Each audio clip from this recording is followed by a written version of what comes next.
tunazungumza kuhusu kuzaliwa mara ya pili. Ni kujitambua. Kuzaliwa mara ya kwanza ndio tumezaliwa kwenye mauti ya kwanza, kwa kuzaliwa na Adamu. Tumezaliwa kwenye mauti ya kwanza. Ulishasikia kwamba kuna mauti ya kwanza na kuna mauti ya pili. Kwa baada ya Adamu kuanguka, alikuwa ameanguka mautini. Kwa hiyo kwa kuzaliwa kwa mara ya kwanza tunazaliwa mautini. Ndiyo maana tunapomwamini Yesu, Yohana sura ya 5 mstari wa 24, tunatoka mautini tunaingia uzimani. Tumezaliwa katika ufalme wa giza. Ndiyo maana Wakolosai sura ya 1 mstari wa 13, tunahamishwa katika ufalme wa giza na tunaingizwa katika ufalme wa mwana wa pekee. Kwa kuzaliwa kwa kwanza tumezaliwa kwenye mauti ya kwanza, na tukishakuwa kwenye hiyo mauti ya kwanza, ina maana tukifa kimwili ndio tunakutana na kifo cha mara ya pili cha kupotea mazima. Kwa hiyo tukiwa hapa kwenye kuzaliwa kwa kwanza na Adamu, tuko kwenye mauti ya kwanza, tuko kwenye ufalme wa giza, tupo kwenye ufalme wa wazo la Mungu asivyo. Na hapa tumezaliwa kwa kuzaliwa tu, hatukuchagua. At least kwa wote tulioko hapa hatukuchagua, ila tulichaguliwa na mtu mmoja anaitwa Adamu, yeye aliyechagua. Kwa hiyo kwa sisi kuzaliwa tu na Adamu, tukapokea hali ya asili na matokeo yake ya mauti ya kwanza, ya ufalme wa giza, ufalme wa wazo la Mungu asili, mauti ya kwanza. Wakati tumezaliwa kimwili, ambapo huko mimi nakuita ni kutoka tumboni, kwenye tumbo la dunia na kuja kwenye tumbo kubwa la dunia sayari. Tunapokuja kwenye tumbo kubwa la sayari, tunaanza kukua. Tuna hatua ambazo tumezipiga za kukua, hatimaye tukajitambua. Tulipojitambua, tukajitambua kwa jinsia tulizojitambua nazo, tukajitambua kwenye koo tulizojitambua nazo, tukajitambua katika jinsia tulizojitambua nazo, tukajitambua katika hali ya mazingira tuliyojitambua nayo. Huko ndiko kuzaliwa kwa kwanza. Tukajitambua kwa mara ya kwanza, tupo katika ufalme wa giza, tuko katika mauti, tuko katika asili ya Adamu wa kwanza. Kwa kuzaliwa tu, hatukukaa kikao kubageni, tumejikuta tulipo.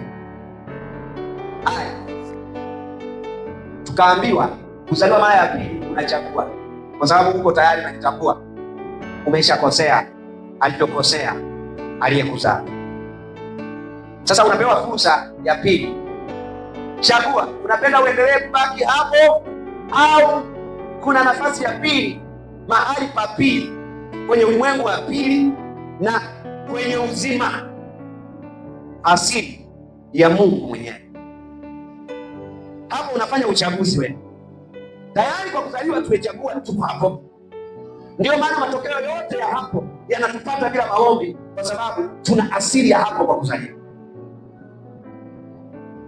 Kwa hiyo kama na wewe umechoka hayo mambo, kama ambavyo ungepewa fursa ya kuchagua katika maisha ya kimwili, ungechagua familia, ungechagua jinsia, ungechagua rangi, ungechagua urefu au ufupi, ungechagua vyovyote. Kwa kama haukupata fursa ya kuchagua na umejikuta ulivyo, uko hivyo. Halo? Hebu mwambie jirani yako jipende. Mwambie jipende. Halo? Kwa sababu ukijipenda wewe, ukija ukagundua kwamba wewe ni mzuri zaidi ya huyu unayejipenda, kwa sababu unajipenda, utataka ujipende kwenye ule uzuri wa juu zaidi. Hasa fikiria unapojipenda katika mazingira haya, na kweli ni mwaminifu katika mazingira haya. Vipi kuhusu upande wa pili? Umejipenda kwenye maisha na umejithamini sana kwenye maisha yenye matatizo na magonjwa. Vipi katika maisha yasiyo na magonjwa, yasiyo na vifo? Umejipenda kwenye jinsia ambayo hukuchagua rangi, sura na vitu vingine. Vipi utajipendaje mahali ambapo sasa unachagua sura? Halo, mwambie kama unachagua sura, kimo, umbo. Haya, kwenye haya maisha au kuchagua familia, pengine umezaliwa familia ambayo umekuwa ukijuta tu, singezaliwa labda mahali fulani ningezaliwa tuna mtaani tajiri mmoja hivi. Sasa mwambie usijutie, mwambie maisha ya milele umepewa, uchague familia ambayo hiyo familia ndio tajiri kuliko tajiri wote. Kama kweli unapenda uzaliwe kwenye familia tajiri, sasa hii hapa. Kwa hiyo tukasema kuzaliwa mara ya pili tunachagua wewe, sio kwa bahati mbaya, sio kama tulivyojikuta. Hii unachagua. Kwa hiyo kuzaliwa mara ya pili si kuwa mshirika wa dhehebu fulani, si kuwa mshika amri 10, sio kuzingatia mazingatio ya dini yenu kwa ufasaha, si kupokea kikamilifu mapokeo ya wazee, si kuwa mwana maombi, sio kupokea sakramenti. Kuzaliwa mara ya pili sio kupokea kipaimara, sio ubatizo wa maji mengi au machache. Kuzaliwa mara ya pili ni juu ya asili. Kuzaliwa mara ya pili ni juu ya umo kwenye familia gani. Kuzaliwa mara ya pili ni juu ya DNA yako.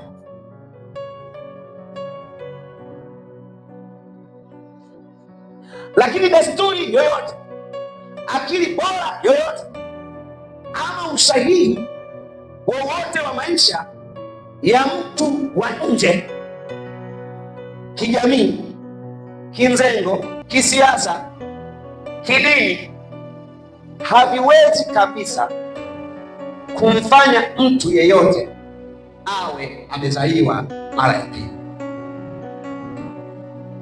Nikodemu ambaye tumemtolea mfano hapa, Nikodemo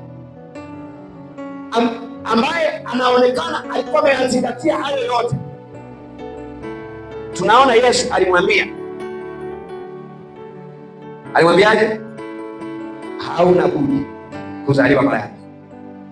Ambaye alikuwa amezingatia hayo yote, alikuwa ni Farisayo au mwalimu, amefika mwisho wa elimu ya Biblia na ni msimamizi kwa kuitwa mwalimu anayefundisha wengine.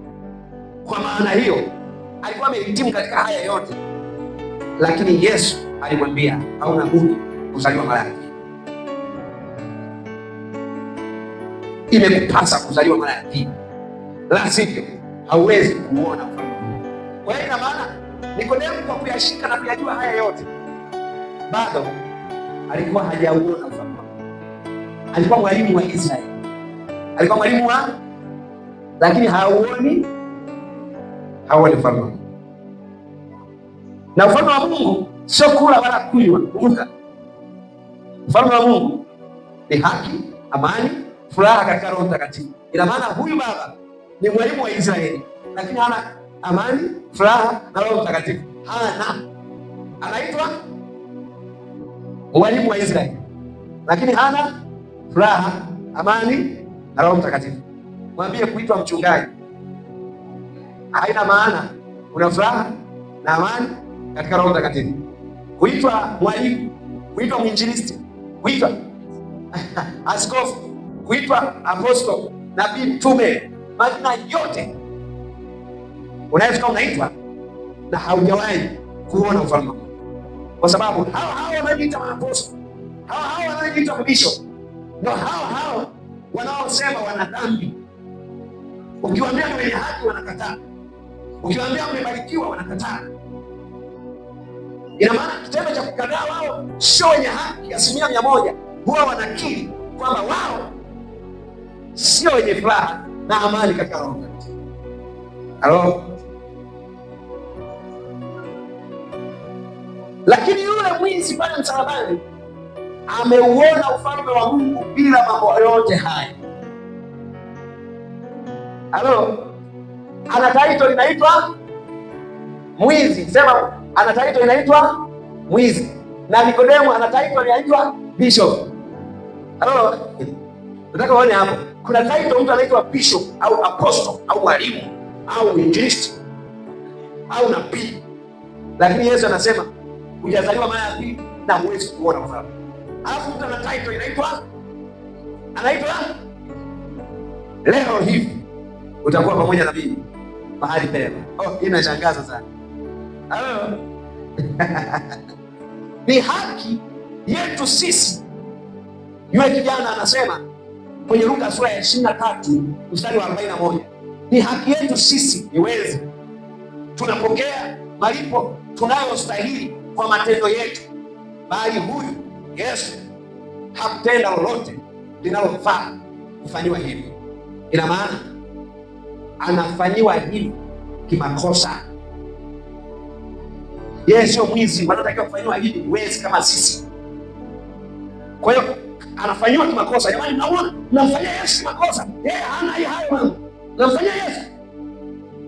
Sisi kwa tunastahili. Ninyi mnamfanyia Yesu. Hatakiwi kufanyiwa hivyo. Na huenda waliokuwa wanafanyia hivyo wamesema kweli. Aise, kweli Yesu. Unajua mshahara wa dhambi ni mauti. Wewe ungefanya dhambi. Wewe uenda geomba msamaha tafadhali. Tusamee tumefanya hivyo. Yesu angesema basi msijali.